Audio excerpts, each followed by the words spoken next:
Okay, Nightbitch. Yeah, I know. I've been putting off seeing this one because maybe I didn't really want to do a rant about it.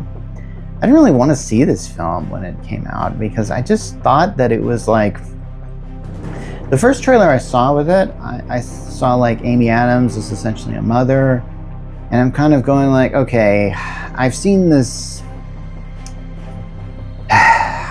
This is a film that's about parenting a newborn. There's nothing wrong with doing that. The problem is it's really been done to death in Hollywood.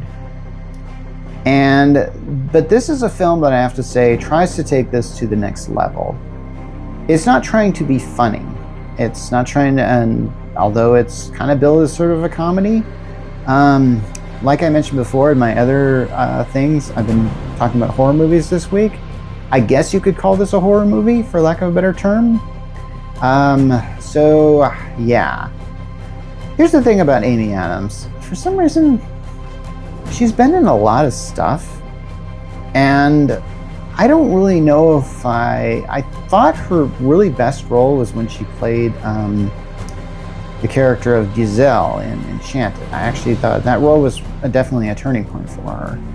And from there, she was able to get a lot of stuff. And I think probably her best role is in the film Arrival, a film that I always forget she's in, honestly, because I seem to associate her with more of a comic vibe. I guess when she thought she had the Lois Lane part, she probably thought she had it made, but anybody who was in those DCU movies didn't really exactly make it and exactly have a great career plan after that. I guess that's just kind of how that works. But she does a pretty good job in this film.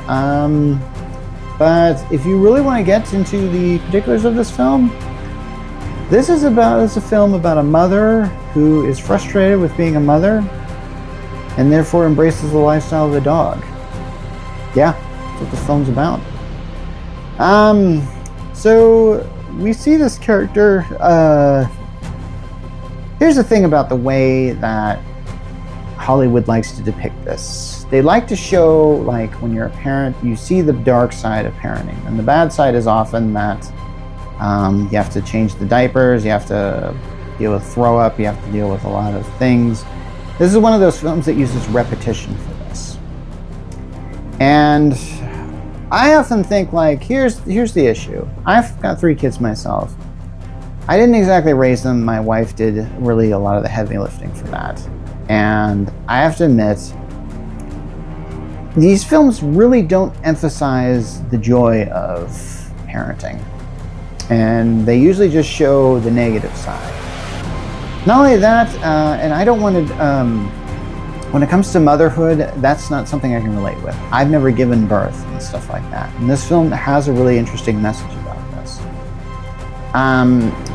Which I'll get to, but there's just certain scenes in this film that I'm kind of going like, okay, so the kid is having a tantrum, or the kid is crying right now, or the kid is having a hard time sleeping. These are problems that parents deal with, and I kind of went like, and I think these are things that aren't really covered in most films because I think everybody really has to deal with them. And I think what I like about this film is it kind of shows how this character deals with it. And maybe that's a good thing. I mean, I don't know.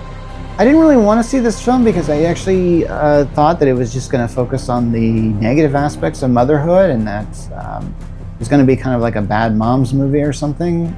But it was not really that.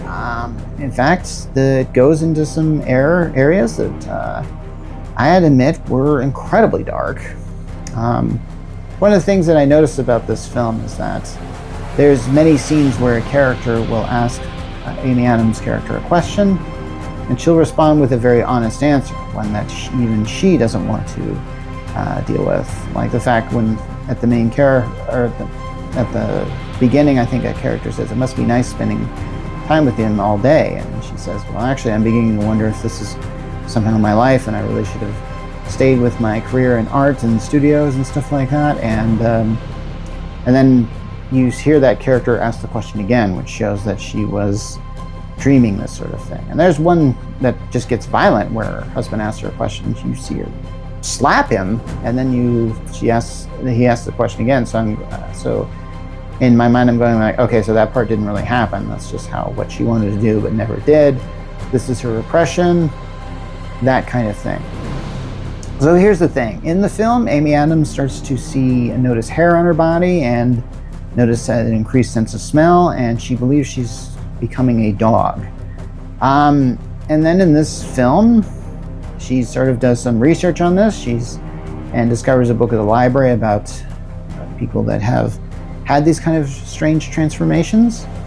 And she's also, there's a lot of flashbacks with her as a kid and with her own mother, and how she fears that maybe this thing is some sort of hereditary thing, that maybe she's some sort of lycanthrope or something, I think is the right word.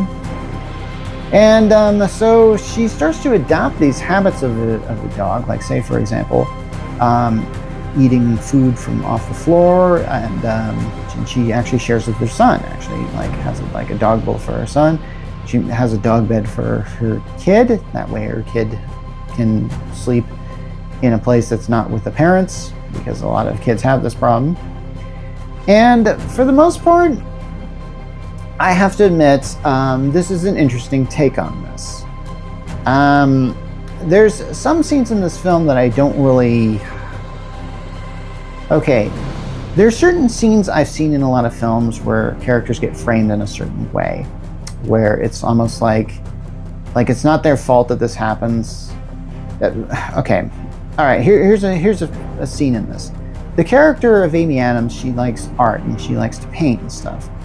So one day she puts out some finger paint for her baby, and then I guess they're going to finger paint together or something like that. Well, the baby doesn't want to do it just on the paper. He goes up to the wall and starts to splatter the wall, and the mom is all like, "Don't paint on that wall," and then the baby just kind of runs off, presumably to do even more harm because he's got paint all over him. And then at that point in time, the mom slips on the paint on the floor, because it's finger paint, and then trips. And at that point in time, I'm kind of going like, okay, what's my takeaway from this scene? My takeaway is that this kid is a hellion? Because honestly, and is he the reason why you trip? You trip because of your own clumsiness, okay? Don't try and blame this on the kid. If you put all that finger paint down there, and you thought he was just going to stick with it on the wall, and you let him walk up to the wall and do that, and I kind of went like, okay, there's several things that I, as a parent, would not have done in this situation, and one of those would be not present a situation like this. And so when I see scenes like this in movies, I'm kind of like, I feel very manipulated sometimes.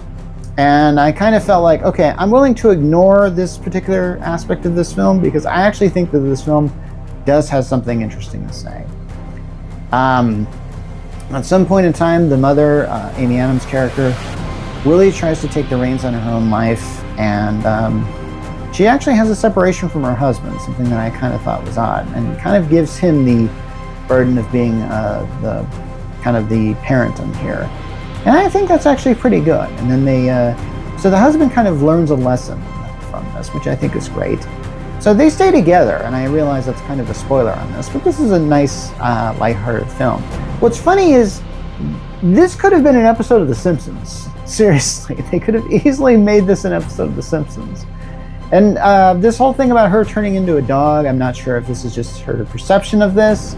I don't really think this is physically happening in the film.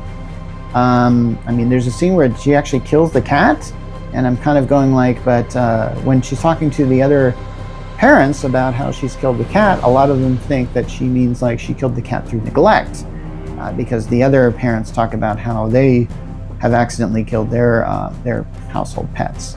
And I kind of think, okay, that's interesting.